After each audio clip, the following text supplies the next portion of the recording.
Salut tout le monde, j'espère que vous allez bien. Alors aujourd'hui, on va se retrouver donc pour la review de WrestleMania 2000, WrestleMania 16, c'est comme vous préférez.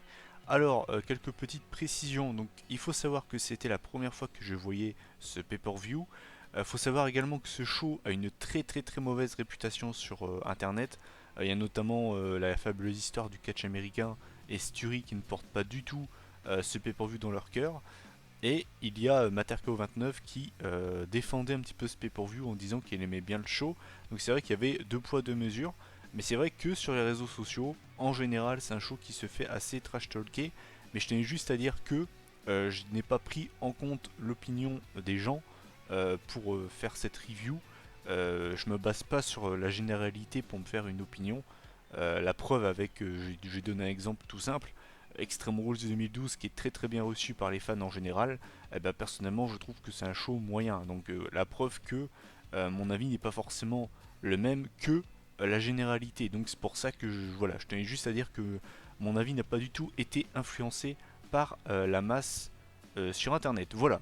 Bah écoutez, on va commencer par les caractéristiques du pay-per-view. Donc ça se tenait le 2 avril 2000, donc ça ne rajeunit pas tout ça.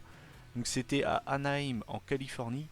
Donc c'était donc dans la salle, c'était le Arrowhead Pond of Anaheim qui maintenant s'appelle le Honda Center, donc ça a changé de nom. Et c'était devant 19 776 spectateurs. Donc c'est pas une énorme affluence pour un WrestleMania. Enfin c'est juste qu'en fait, je pense que c'est pas forcément une mauvaise affluence, mais c'est juste que nous on est habitué à avoir WrestleMania dans des énormes stades. Hein. C'est même plus des salles, c'est des stades. Donc c'est pour ça que je dis que voilà, 20 000 spectateurs pour un WrestleMania, c'est pas forcément énorme, mais par rapport à l'affluence du stade, enfin de la salle, bah, c'est une bonne influence. Enfin bref, je pense que vous m'aurez compris. Donc le thème du pay-per-view, donc c'était California de Jim Johnston, donc l'un des gros compositeurs hein, de la WWE. C'est vraiment pas un thème terrible, mais on va dire que ça collait avec la venue de l'événement qui, je vous le rappelle, se tenait en Californie. Bah voilà, bah écoutez, je pense que tout est bon, on va pouvoir commencer par le premier match de la soirée. Et donc alors le premier match de la soirée, donc c'était le Big Boss Man et Bull Buchanan en équipe face au Godfather et D'Lo Brown qui était accompagné par la personnalité Ice-T et non pas la boisson MDR. On se tape une grosse barre. Note à part Ice-T qui est arrivé en faisant un rap, autant vous dire que son rap m'a saoulé, genre mais vraiment, je suis pas quelqu'un de base qui aime le rap, et en plus de ça il répétait toujours la même chose, donc il m'a saoulé plus qu'autre chose. Apparemment il a mis l'ambiance dans la salle, c'est tant mieux pour eux, mais moi il m'a vraiment cassé les couilles. Bref, donc alors ce match par équipe pour lancer le show a duré donc 9 minutes, donc c'est une bonne durée. Alors mon avis sur ce match, c'est que on a eu un long travail des heels sur D'Lo Brown qui a galéré en fait à faire le tag. Finalement, il a réussi à porter à un moment une top prop Huracan Rana pour, je crois que c'était d'ailleurs sur Bull Buchanan, mais je me rappelle même plus. D'ailleurs, très belle prise, c'est la plus belle prise du match. Finalement, il a réussi à faire donc le tag avec le Godfather. Finalement, donc, je pensais vraiment que ça allait être les Faces qui allaient gagner le match, sachant que je le rappelle, j'avais jamais vu ce show et j'étais presque persuadé que ça allait être les Faces qui allaient gagner, puisque ça m'aurait paru plutôt logique hein, de faire gagner les Faces pour voilà, pour lancer la soirée tout ça. Et finalement non. Donc en fait, à la fin, on a un sidewalk slam du Big Boss Man enchaîné d'une leg drop de la troisième corde de Bull Buchanan sur le Godfather, donc pour la victoire du Big Boss Man et de Bull Buchanan. Donc pour lancer la soirée, j'ai trouvé que c'était vraiment pas un match exceptionnel, je vais pas vous le cacher. Après c'était pas mauvais, mais vous allez voir, enfin moi j'ai mis 5,5 sur 10 pour ce match. Je l'ai vraiment pas trouvé exceptionnel. Disons que voilà, ils ont voulu lancer la soirée entre guillemets avec notamment le rap de Ice-T tout ça. Mais c'est vrai que moi j'ai pas forcément trouvé ce match très prenant. Après voilà, il a rempli son job, hein. C'était un opener pas dégueulasse, mais ouais, c'était pas ouf quoi. Honnêtement, c'était pas ouf. Et je trouve que cet opener résume plutôt bien le pay-per-view en lui-même. Enfin, ça, j'en parlerai plus tard dans le bilan.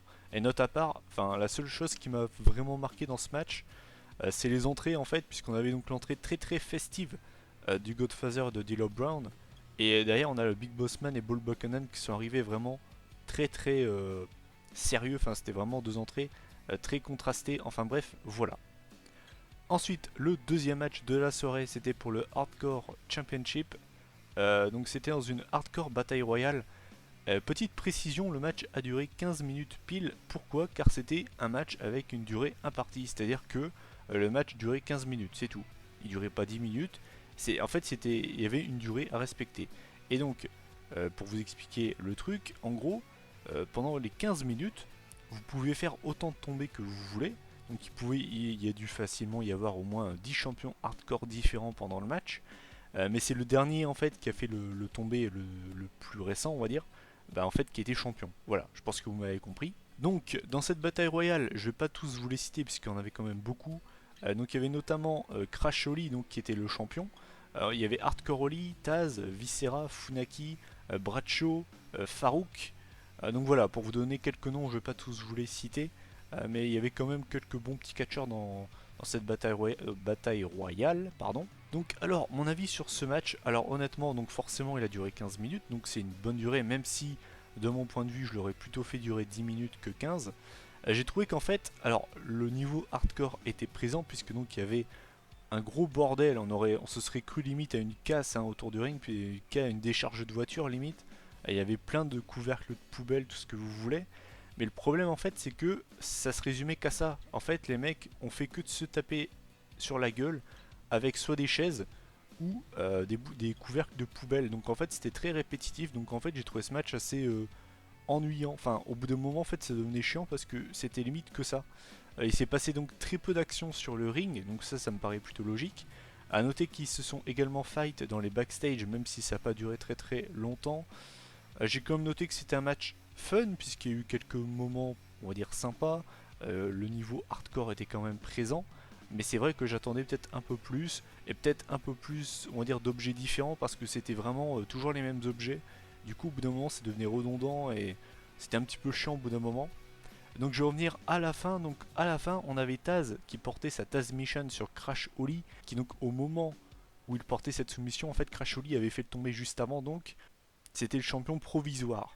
Et donc en fait, pendant qu'il portait sa Taz Mission, on a Hardcore Holly qui a été chopé un paquet de bonbons, mais en fait c'était en verre, un paquet de bonbons en verre, et il est venu l'écraser sur le crâne de Crash Holly. Donc en fait, il a également tapé Taz avec, et finalement ensuite a fait le tomber sur Crash Holly, et finalement donc a battu Crash Holly, donc juste avant que le chrono ne s'arrête. Donc nouveau champion Hardcore Holly, sachant qu'en plus de ça, en voyant au replay, finalement l'arbitre a pas compté 3, mais ça a quand même compté pour la victoire. Enfin c'était assez bizarre. Je sais pas si la fin a été botchée ou s'ils ont voulu faire une fin un petit peu controversée.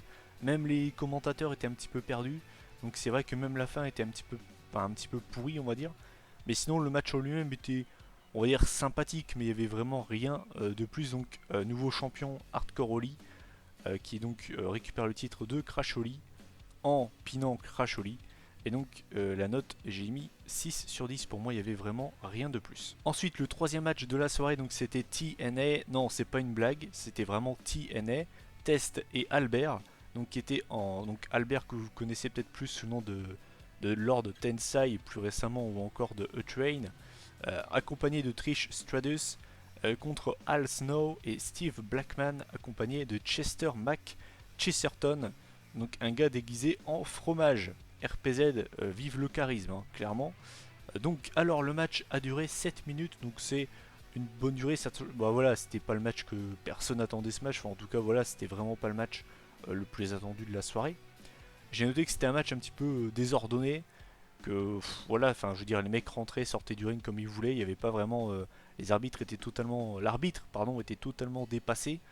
J'ai noté que ce match, ça se voyait qu'il était chorégraphié par moment, ce qui est un petit peu problématique. Je déteste ça quand tu vois que le match est vraiment chorégraphié, quand ça se voit trop, ça te gâche le plaisir du match et en fait ça l'a fait. Il y a quand même eu quelques moments sympas. On a notamment eu un Asai Moonsault de Al Snow sur Albert à l'extérieur du ring. Ça c'était très très fun à voir. Pour moi c'est d'ailleurs la prise du match. Je vais en venir à la fin du match parce que j'ai rien d'autre à dire. Donc à la fin, on a eu un gorilla press d'Albert enchaîné d'un elbow drop à la Macho Man Randy Savage de Test, donc du haut de la troisième corde, sur Steve Blackman. donc pour la victoire de TNA. Donc alors à mon avis, bah voilà, c'était vraiment pas un match terrible encore une fois. En plus de ça, comme je vous l'ai dit, ça se voyait que c'était un petit peu trop chorégraphié, donc ça m'a vraiment dérangé. Donc au niveau de la note, j'ai mis 5 sur 10. Pour moi, ça méritait vraiment pas plus. Et comme vous pouvez le voir, on commence ce WrestleMania vraiment très poussivement. Ensuite, le prochain match, c'était d'ailleurs le seul match que j'avais vu de ce pay-per-view avant de le regarder. Donc c'était le fameux triangle ladder match donc pour les WWF Tag Team Championship. Donc on avait Edge et Christian contre les Hardy Boys, contre les Dudley Boys, qui étaient les champions par équipe. Le match a duré 22 minutes 30, donc c'est le deuxième match le plus long de la soirée, et forcément le meilleur match de la soirée. Quel régal! Je vais pas rester très longtemps sur ce match parce que c'est un petit peu pour ceux qui ont vu ma review de WrestleMania 17. Je vais vous sortir exactement les mêmes arguments. Spot à gogo, tout simplement, il n'y a eu que ça. Spot sur spot sur spot sur spot sur spot. C'est un régal, tout simplement.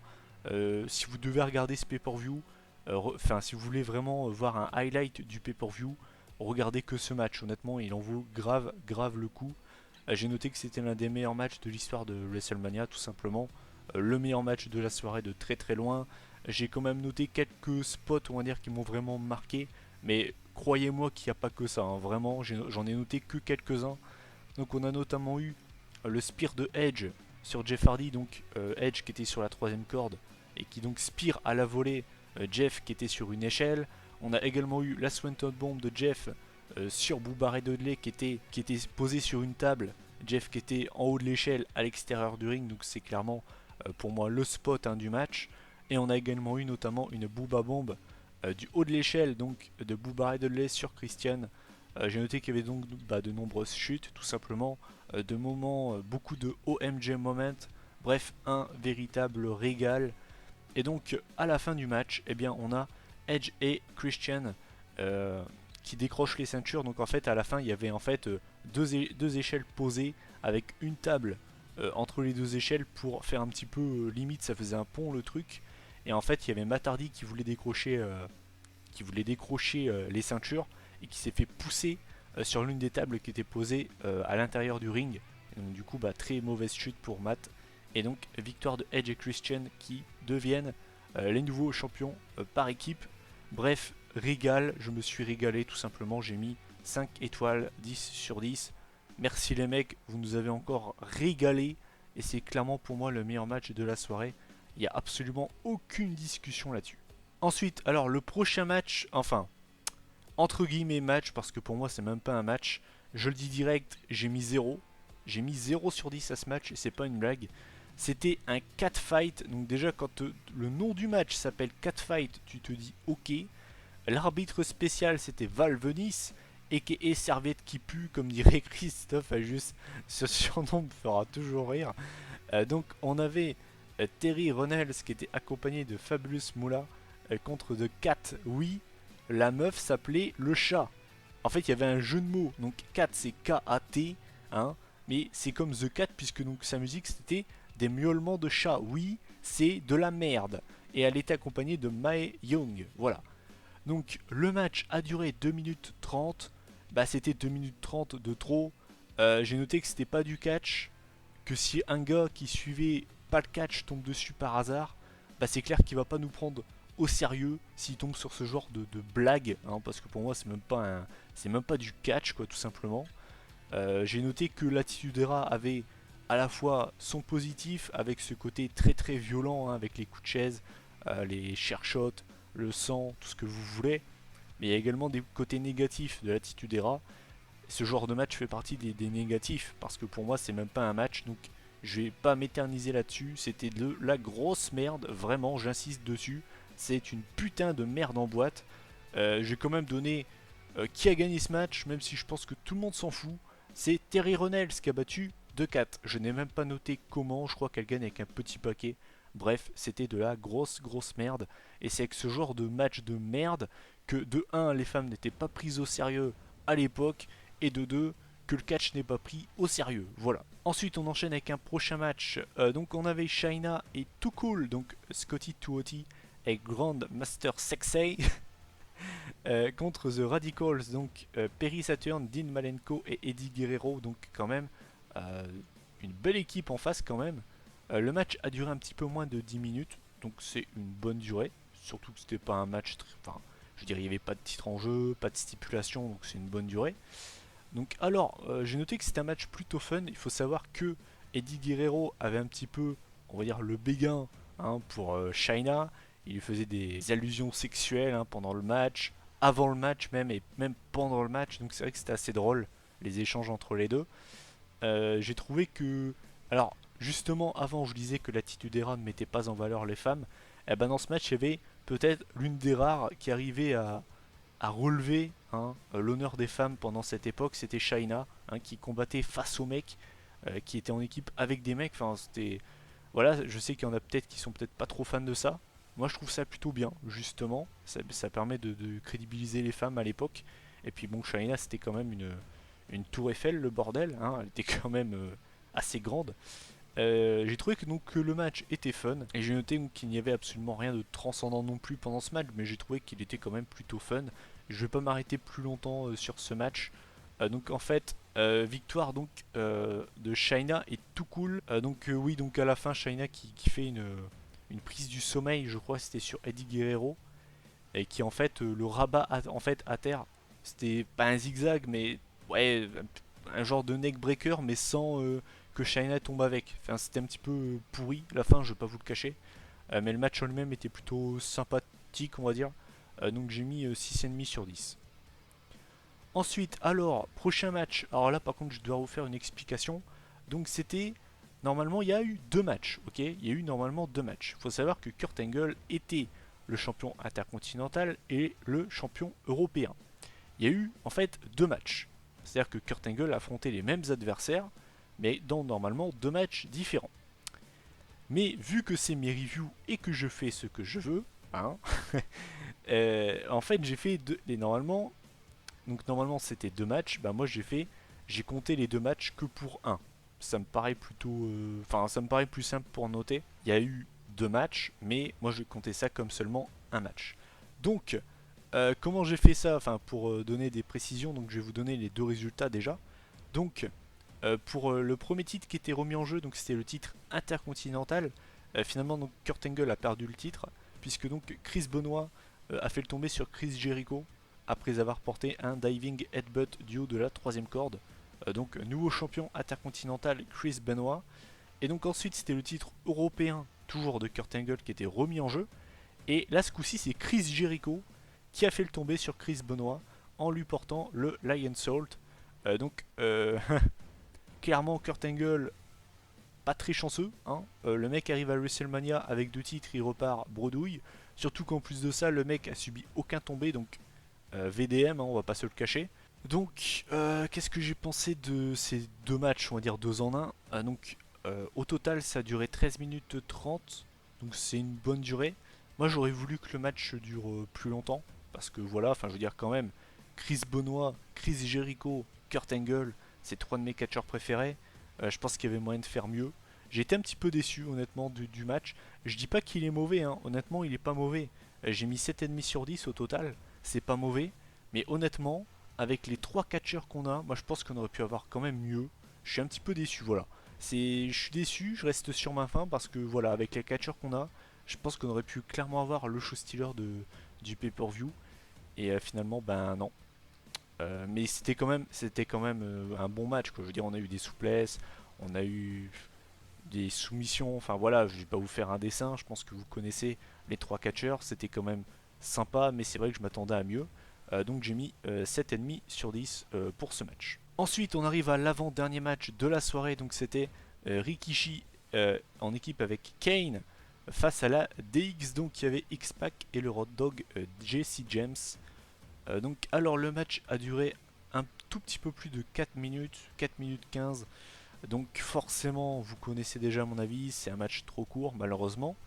Donc on a eu du cul, hein, Rikishi qui a porté son Sting Face sur Tori, donc qui a accompagné, j'ai oublié de le préciser, la DX, et également sur X-Pac. On a également eu donc le Tombstone Pile Driver de Kane sur X-Pac pour le tombé final. J'ai noté que le match était franchement loin d'être dégueulasse. J'ai été diverti pendant ce match. Il y avait un bon rythme, il y avait des bonnes prises, il y avait des moments drôles. Enfin, c'était un match divertissant. Franchement, il n'était pas dégueulasse, mais malheureusement, bah, il était beaucoup trop court. Je veux dire 4 minutes. Moi, je n'ai pas pu mettre la moyenne à ça, je suis désolé. Donc malheureusement j'ai mis 4,5 sur 10. J'ai rien d'autre à dire sur ce match qui était pas dégueulasse, je le répète, mais malheureusement trop court. Et enfin on arrive au main event de ce WrestleMania 2000, WrestleMania 16. Donc c'était pour le WWF Championship, donc on avait The Game, Triple H donc qui était le champion, qui remettait son titre en jeu contre trois adversaires, le Rock, Mick Foley et le Big Show. A noter donc que Triple H était accompagné de Stephanie McMahon, le Rock de Vince McMahon, Mick Foley de Linda McMahon et le Big Show de Shane McMahon. Voilà. Donc alors le match a duré plus de 36 minutes, donc c'est l'un des main events les plus longs de l'histoire de WrestleMania. Il n'y a pas dû en avoir beaucoup des plus longs que celui-là. Et c'est le match le plus long de la soirée, de très très loin. Alors, comment je vais faire pour donner mon avis sur ce match? Déjà, je vais vous donner les éliminations. Ah oui, j'ai oublié de le préciser. Donc, c'était un Fatal 4-Way, mais c'était à élimination. Donc, alors, on a le Big Show qui a été le premier éliminé. Il s'est fait éliminer par un coup de chaise de Mick Foley dans le dos, enchaîné du Rock Bottom du Rock. Ensuite, on a Mick Foley qui s'est fait éliminer par un pedigree de Triple H sur une chaise. Donc, ça me paraît plutôt crédible. Et en fait, à la fin, on a le Rock qui s'est fait éliminer par Triple H après s'être pris deux gros coups de chaise en fait de la part de Vince McMahon. Donc là, comme vous avez pu le comprendre, Vince McMahon a encore retourné son dos. Un véritable son of a bitch, comme dirait Jim Ross. Donc en fait, il a porté un premier coup de chaise, Vince. Le Rock en fait s'est dégagé. Et en fait, il a attendu qu'il se relève pour lui en mettre un énorme coup, donc un deuxième. Et là, du coup, Triple H a retenté de tomber. Et donc là, le Rock n'a pas réussi à se relever. Finalement, et bien voilà, donc du coup Triple H en fait a conservé son WWF Championship. Au niveau du match en lui-même, qu'est-ce que j'en ai pensé? J'ai noté que le Big Show avait largement dominé le début du match en défonçant tout le monde. Finalement, ils ont dû s'y mettre à 3 sur lui pour arriver à le calmer. Et donc c'est ensuite après s'être alliés qu'ils ont réussi à le maîtriser et à l'éliminer. J'ai noté qu'il y avait eu pas mal de fights à l'extérieur du ring entre Shane et Vince. Comme d'habitude, les McMahon s'en mettent plein la gueule. Enfin, ça, on a un petit peu l'habitude. Hein. J'ai noté qu'il y avait eu un joli botch de la part de Mick Foley. Donc, en fait, à un moment, on avait le Rock qui était sur la table des commentateurs. Et il y avait Mick Foley en fait qui devait lui tomber dessus. Sauf qu'en fait, il a pas sauté assez loin. Du coup, il s'est écrasé comme une merde sur la table. Du coup, la table, forcément, n'a pas cassé et il n'a pas touché le Rock. Donc du coup, c'est Triple H qui a dû faire le job. Et donc en fait, il a fait une descente du coude. Il est monté sur la table. Il a fait une descente du coude sur le Rock, sauf que la table n'a toujours pas cassé. Donc du coup, Triple H a dû monter sur la barricade pour, délimiter la zone in-ring et le public. Il est monté dessus, donc a retenté une descente du coude pour ce coup-ci, casser la table. Donc sinon, mon avis global sur le match, alors je l'ai trouvé plutôt bon, je vais pas vous le cacher, il y a quand même eu des bonnes séquences, tout ce que vous voulez, mais j'ai trouvé qu'il était trop long, honnêtement, je pense qu'il a dû durer facilement 6 minutes de trop. Moi je l'aurais fait durer 30 minutes gros max, parce que honnêtement j'ai trouvé qu'il était trop long, et par moments ça se sentait vraiment, par exemple, je veux dire, par moment, voilà, ils nous ont fait de l'overbooking avec notamment Shane et Vince. À un moment, Vince qui se barre qui se fait raccompagner en backstage, finalement il revient. Enfin, voilà, en fait, ils nous ont foutu de l'overbooking pour laisser les catcheurs respirer. Enfin, voilà, j'ai trouvé qu'il a duré trop longtemps. Le match était pas mauvais, mais ça se sentait quand même que le match était trop long et que par moment il savait pas trop quoi faire. Du coup, il casait comme il pouvait. Mais finalement, j'ai quand même mis une bonne note. J'ai mis 7,5 sur 10 pour conclure ce WrestleMania.